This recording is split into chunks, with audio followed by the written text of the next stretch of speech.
Agora são 8h06 e fazemos contato com a coordenadora do Comitê do Distrito Federal da Campanha Nacional pelo Direito à Educação, professora adjunta da Faculdade de Educação da UNB e pós-doutoranda do Programa de Pós-Graduação da Faculdade de Educação da Unicamp, Catarina de Almeida Santos. Bom dia, Catarina. Bom dia, Glauco, tudo bem? Tudo certo e você? Tudo tranquilo. Quer dizer, tudo tranquilo na medida do possível, né? Mais ou menos, né? Ultimamente está sendo difícil, tudo está tranquilo, mas a gente vai tocando, né, Catarina? Claro, sempre na luta. Catarina, a gente tem aí, inclusive dentro desse cenário de intranquilidade, uma questão de indefinição em relação ao Fundeb, né? Que esse impasse feito principalmente pelo governo está travando essa renovação do Fundo para a Educação Básica que vence agora em 2020. Primeiramente, Catarina, eu queria que você falasse a respeito da importância do Fundeb para a educação brasileira. Então, na verdade, o Fundeb é o principal fundo de financiamento que nós temos para a educação básica no Brasil, né? Então, a não existência do Fundeb, a não aprovação do Fundeb é a impossibilidade de que o direito à educação básica no país ele aconteça. E aí, só para os nossos ouvintes e telespectadores entenderem, o que faz com que a escola tenha professor, com que a escola tenha livros, com que a escola tenha uma infraestrutura, laboratórios, bibliotecas, tudo isso depende do financiamento. E no caso da educação básica no Brasil, depende exatamente desse fundo. Então, a não existência do Fundeb é a negação do direito à educação. Se olharmos, por exemplo, a questão, acabou de sair, né, há 2 semanas, o censo da educação básica. E esse censo mostra que o país diminuiu em muito a oferta de matrículas na educação básica, especialmente ensino fundamental e médio e na educação de jovens e adultos, em torno de 10%. Então, assim, voltar a ofertar essas matrículas, ampliar a oferta das matrículas, depende exatamente de termos um bom Fundeb, né? Não basta só ter um Fundeb, mas um Fundeb que seja um Fundeb para valer, que possibilite a garantia de uma educação de qualidade. E a gente tem, né, em discussão justamente um projeto da deputada Dorinha Rezende, que é do DEM de Tocantins, que previa uma complementação por parte da União de 40%, mas a proposta do governo é de 15%. Então existe uma diferença bastante grande, né, entre o que propõe um texto e outro. Como que você vê justamente essa distância? E é possível a gente chegar no meio termo? Qual que vai ser o impacto, por exemplo, se ficar em 15% ao invés de 40%? Então, a proposta da deputada Dorinha, que é inclusive a proposta que a campanha, né, contribuiu muito na construção dessa proposta, ela é uma proposta que vai fazer com que a gente objetivamente possa melhorar as condições da escola que tem hoje. Então, hoje, nós temos um Fundeb que tem uma complementação da União de 10% do total do montante arrecadado, né? Então, isso está fazendo com que tenhamos a escola que temos hoje, a educação que temos hoje, que não está garantindo o direito à educação. Então, qual é a discussão? Olha, não basta que a gente garanta matrículas, é preciso garantir qualidade. E qualidade custa, qualidade tem preço. E a partir disso é que o entendimento é, se os estados e municípios não têm condições de garantir essa infraestrutura, essas condições, cabe ao governo federal complementar, né, ajudar estados e municípios a fazer com que esse direito à educação aconteça. Quando o governo propõe 15%, na verdade não vai mudar em nada, não vai ter nenhum impacto naquilo que nós temos hoje, né, na melhoria da educação que nós temos hoje. E aí precisa ver que 40%, que é o que a proposta da Dorinha está fazendo, ainda não seria o suficiente. Para a gente conseguir alcançar, por exemplo, o custo aluno-qualidade, que quer dizer que a escola vai ter bibliotecas, quadra poliesportiva, profissionais com salário adequado, né, com formação continuada, ou seja, que a escola vai ter condições de garantir o direito à educação, a gente precisaria de quase 50%, em torno de 50% de complementação. Então, 40% já causa um bom impacto, mas ainda é o suficiente. 15%, na verdade, se a gente imaginar, inclusive, os cortes que a educação sofreu nos últimos anos, aumentar 15% não vai provocar nenhum impacto na melhoria da qualidade da educação. Por isso, a nossa defesa da proposta da deputada Dorinha Rezende.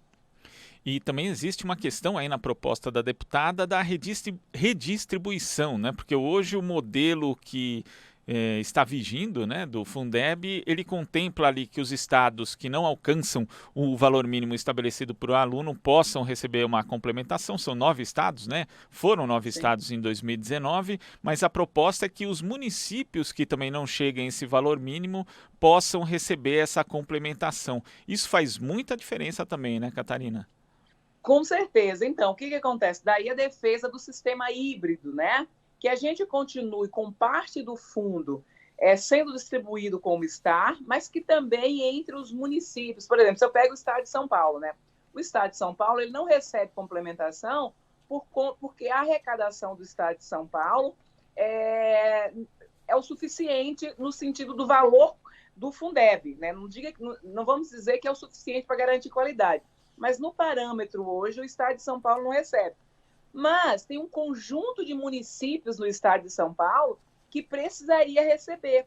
Então, daí o modelo híbrido que a gente faz com que os estados que recebem hoje continuem recebendo, porque senão a gente vai estrangular a rede de ensino desses estados, mas que os municípios de estado que, em tese, não precisaria dessa complementação, passem a receber.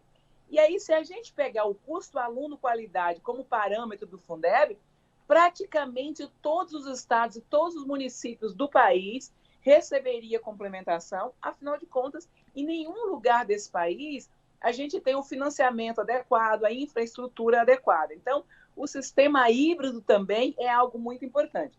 Além disso, tem uma outra questão que é muito importante na proposta do Fundeb, é que a verba pública seja a financiadora das instituições públicas, né? Então, que a gente não coloque no Fundeb, por exemplo, o financiamento de vagas em instituições privadas com o dinheiro do Fundeb. Então, esse é um outro princípio. Então, ter a qualidade como parâmetro, e aí o parâmetro a gente já tem no Plano Nacional da Educação, que é o custo aluno-qualidade, e que essa verba pública seja para financiar a educação pública, a educação básica pública. Esse é outro ponto que eu queria que você abordasse, Catarina, justamente que é o custo aluno-qualidade, ele já está ali contemplado no Plano Nacional de Educação. Qual a importância dele estar garantido também de ser ali um índice, uma diretriz dentro do Fundeb? O que acontece? Constitucionalizar o CAC e o CAQui, né, significa que ele vai ter uma força muito maior. Apesar dele estar no Plano Nacional da Educação, se a gente coloca esse parâmetro na Constituição e coloca o Fundeb tendo como parâmetro o custo aluno-qualidade, a gente modifica completamente qual é o parâmetro que nós temos hoje. Porque o que nós temos hoje no país? A educação que cada criança, cada jovem, cada adolescente, cada adulto recebe nas unidades federadas depende da capacidade arrecadatória daquele ente. E mais essa complementaçãozinha que a União faça. O custo aluno-qualidade, ele inverte essa lógica. Ele vai dizer que quem tem que ser o parâmetro de financiamento é a qualidade da educação. Então, colocar o custo aluno na Constituição faz uma diferença enorme, vai dizer que em todo e qualquer lugar desse país que cumprir a Constituição, o custo aluno-qualidade é o parâmetro. Então, ninguém vai ter escolas sendo alagadas por chuva ou crianças estudando no sol, embaixo da árvore, com escolas completamente depredadas. Então, tudo isso será solucionado se a gente tiver um financiamento adequado. Por exemplo, hoje a gente não tem creches, né, para todas as crianças. Tem muitas crianças da educação infantil ali, da pré-escola, fora da escola. Temos muitos adultos, né, fora da escola também. Então, tudo isso, além de conseguirmos ampliar a matrícula ou universalizar, por exemplo, a etapa obrigatória, a gente vai garantir qualidade. E a Constituição vai estar definindo, né, a partir do fundo, qual é esse parâmetro de qualidade que nós já estabelecemos no Plano Nacional de Educação. E o custo aluno-qualidade também é um parâmetro mais abrangente, né, Catarina? Porque ele aborda justamente questões como a que você mencionou de infraestrutura, que muitas vezes as pessoas não relacionam com a questão da qualidade do ensino. Essa é uma questão importante, né, porque a população brasileira, no geral, vai defender a educação. Mas a gente pergunta que educação é essa? E muitas vezes a comunidade, a sociedade em geral, não entende a importância do financiamento. O financiamento ele não é um fim, ele é o meio para que a escola consiga alcançar a sua finalidade, que é o aluno educado, que é o aluno bem formado, que é o estudante aí com formação adequada. Então, por exemplo, se você pega a escola, né, da elite brasileira, ou de uma pequena porção da população brasileira, ela vai ter escolas bonitas, escolas com ar-condicionado, escolas com laboratórios, com bibliotecas, com tecnologias avançadas, com quadras de esporte cobertas, né? Então, você tem uma infraestrutura que possibilita com que os professores possam desenvolver o seu trabalho de forma adequada, né? E aí a gente tem uma outra questão, por exemplo, se a gente olhar essa população que depende da escola pública, é uma população que não tem livro em casa, né, que não tem essas tecnologias em casa, então depende muito da escola. Então, quanto mais carente é a população, melhor precisa ser a escola que nós temos que ofertar para ela. Nós temos que ofertar uma educação que não esteja em livros de colorir. Nós precisamos ter bons livros nas escolas e que esses estudantes precisam ter acesso a bons livros, porque senão a desigualdade entre esses estudantes da escola pública e os estudantes que estão nas escolas elitizadas, ela aumenta mais ainda, né, a distância entre esses dois públicos e a qualidade da educação que cada um recebe. Catarina, você falou de livros, né, que muitas vezes a população mais carente não tem acesso a livros em casa, por exemplo, e aí é impossível não remeter à declaração recente do presidente Jair Bolsonaro, que disse que os livros didáticos têm muita coisa escrita pedindo um estilo mais suave. Como é que você vê essa avaliação feita pelo presidente em relação ao material didático que é distribuído nas escolas do Brasil? Primeiro é que eu acho que o presidente não tem condição nenhuma de analisar o material didático dentro da escola. Primeiro, porque ele não tem formação para isso. Segundo, porque ele não conhece esse material didático. Nós estamos lidando com um grupo que está na gestão do país, né, seja nos ministérios ou na presidência da República, que fala muito daquilo que não conhece. Então, condenam Paulo Freire, mas nunca leram Paulo Freire, condenam os materiais didáticos. A gente precisa lembrar que desde antes do processo de eleição, as pessoas falavam muito sobre kits que existiam na escola que nunca existiram. Então, assim, você está falando de um presidente que está fazendo avaliação de um material que ele objetivamente não conhece. A segunda questão é que quando a gente está falando que a escola precisa ter livros suaves, material de colorir, o presidente está falando que essa escola não precisa garantir direito à educação ou educação de qualidade para esse grupo. Ele não está falando do livro didático das escolas elitizadas. Ele está falando do livro didático das escolas públicas, né, que essa população depende. Então, os nossos livros didáticos ainda são insuficientes, né? Nós ainda precisamos melhorar em muito os nossos livros didáticos. Não é ocioso lembrar que os nossos livros didáticos, por exemplo, eles não contam a verdadeira história desse país, né? Ainda está muito aquém os nossos livros didáticos de contar a história da população negra, da população indígena. A nossa escola precisa debater os problemas da realidade, que é a questão do feminicídio, a questão da violência sexual contra as crianças, da dizimação da população negra, dos diversos preconceitos que essa população sofre, né, das religiões, das diferentes religiões de matrizes africanas que não aparecem na escola. Então, os nossos livros didáticos, eles estão aquém do que deveriam ser e não como o presidente está falando. Então, quando ele fala, por exemplo, a cartilha Caminho Suave, né? Então, se ele estudou nessa cartilha, é uma prova de que ela não é uma boa cartilha. Tanto que deu no que deu e tem um presidente do país fazendo declaração dessa natureza que esses estudantes precisam aprender só gramática básica e regra de 3, que eu tenho dúvidas, inclusive, que o presidente sabe fazer. E nesse aspecto ainda, né, o que você havia comentado, Catarina, justamente da importância de que às vezes a escola é não só o primeiro contato com a leitura, né, com a leitura mais aprofundada em termos de livros mesmo, como às vezes é o único durante boa parte da vida do estudante que está ali. Ou seja, é fundamental, né, que esses livros didáticos eles tenham uma atenção muito maior, como eles têm, né, porque eles passam por um processo de seleção, né, isso já é histórico no Brasil, mas é quando esse tipo de declaração vai justamente contra toda uma tradição do ensino brasileiro. Então, na verdade, o brasileiro ele lê muito pouco, na verdade, né? Nós lemos muito pouco. A quantidade de livros que os brasileiros leem por ano, ela em média é uma média muito baixa. E aí, quando a gente pega a média, tem uma quantidade gigantesca de pessoas que não leem nada, né?